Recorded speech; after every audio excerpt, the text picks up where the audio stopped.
Olá, povo de Deus, sábado da terceira semana da Páscoa, 7 de maio de 2022.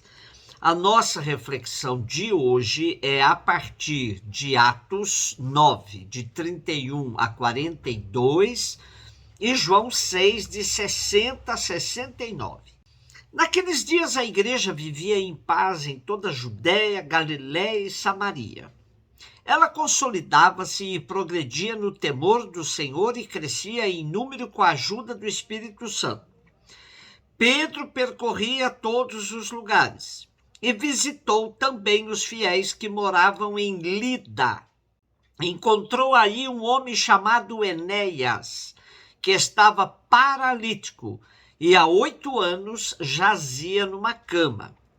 Pedro disse-lhe: Enéas, Jesus Cristo te cura, levanta-te e arruma a tua cama. Imediatamente Enéas se levantou. Todos os habitantes de Lida e da região do Saron viram isso e se converteram ao Senhor.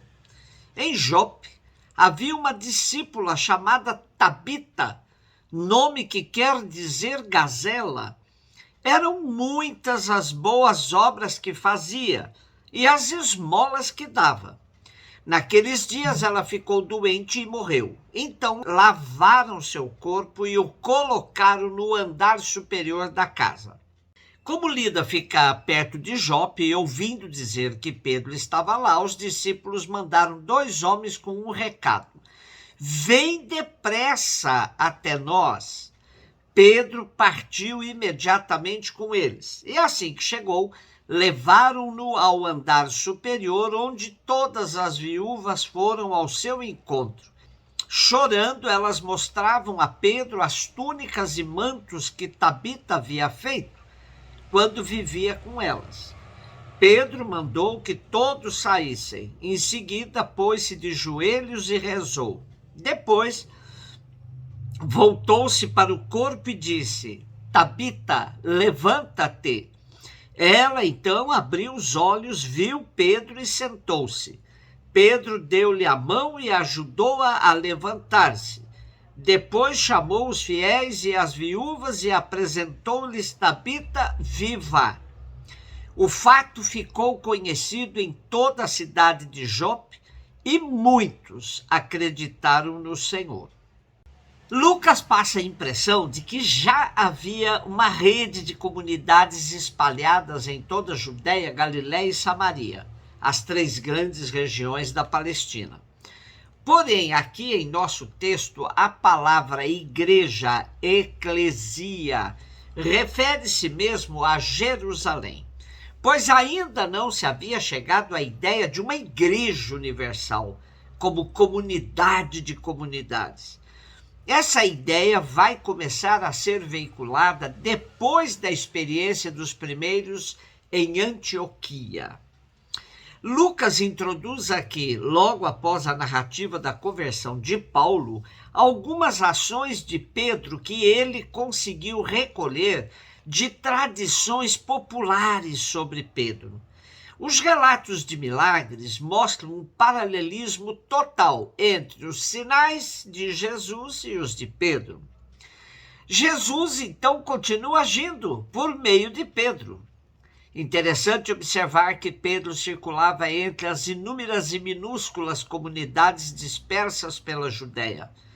Narrativas como a que temos hoje são interessantes, porque mostram qual era o mundo social em que Pedro se movia e as comunidades judeu-cristãs nasciam. Pedro está hospedado na casa de um curtidor e ressuscita uma mulher que é tecelã. O mundo cristão é feito de artesãos, pessoas independentes de condição modesta, mas não miseráveis. Paulo pertence a esse mundo também. O cristianismo pode ter convencido também pessoas de condição mais baixa ou mais alta, mas os pontos de referência dos missionários itinerantes são alguns núcleos de famílias modestas, independentes, estáveis, capazes de dar hospedagem aos apóstolos. Sem essa base logística, os missionários não teriam podido sobreviver. Pedro estava em Lida, a uns 40 quilômetros ao noroeste de Jerusalém, que era capital de uma das 11 comarcas da Judéia.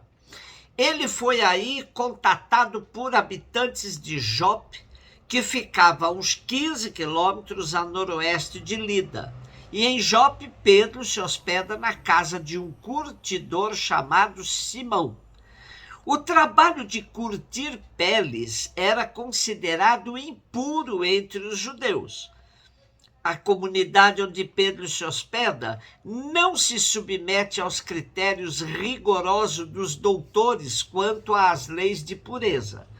O cristianismo espalhou-se justamente naquelas categorias de pessoas modestas, que estavam mais ou menos marginalizadas da lei.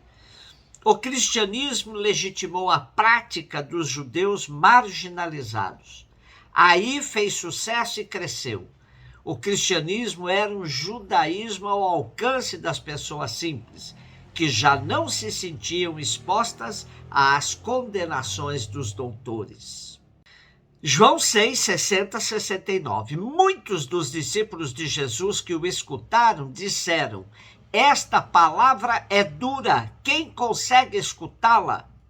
Sabendo que seus discípulos estavam murmurando por causa disso, Jesus perguntou: isto vos escandaliza?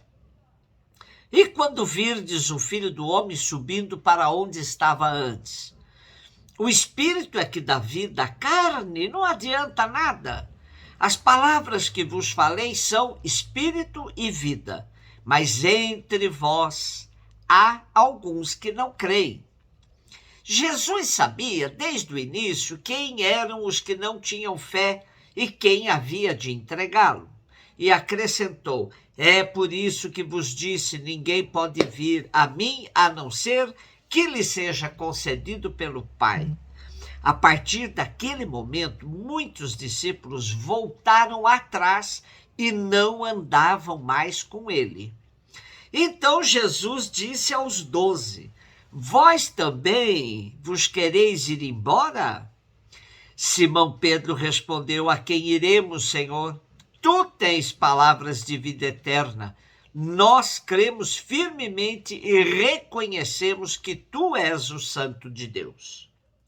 Muitos discípulos estão escutando Jesus, mas Jesus percebe que eles estão resmungando. E Jesus lhes diz: o que eu falei sobre o pão que desce do céu os escandaliza? Que acontecerá então quando vocês virem o Filho do Homem subir para onde estava no início?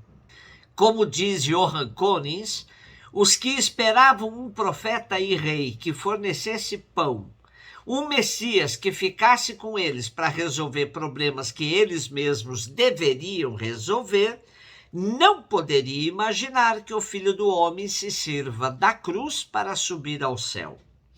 Precisavam de conversão para entender a missão de Jesus. Eles são ainda carne, humanidade fechada sobre si.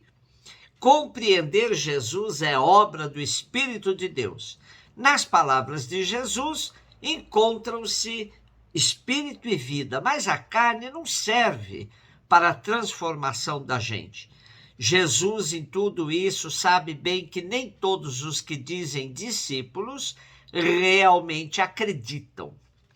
Os discípulos estão, portanto, diante de uma opção. A palavra de Jesus é espada de dois gumes, que opera um corte radical entre fé e incredulidade.